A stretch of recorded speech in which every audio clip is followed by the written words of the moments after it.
Hi guys, welcome to Richard Cabile YouTube channel. In today's video, I will teach you how to turn on or off Bluetooth on Samsung Galaxy A01 Core. And okay guys, but before we start, kindly subscribe to my YouTube channel by pressing subscribe button and the bell to notify you if I have new videos. Okay guys, let's start.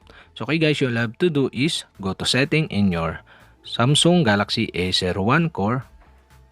In settings, go to connections.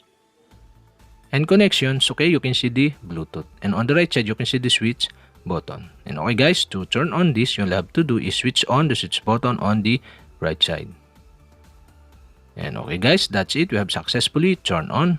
To turn off, okay, you'll have to do is switch off the switch button on the right side. And okay guys, that's it. But we have another option to turn on or off the Bluetooth, okay? You'll have to do is slide from top to bottom to see the Bluetooth icon. Tap the Bluetooth icon to turn on. And okay guys, to turn off again, tap again the Bluetooth icon. And that's it. We have successfully turned on or off Bluetooth on Samsung Galaxy A01 Core.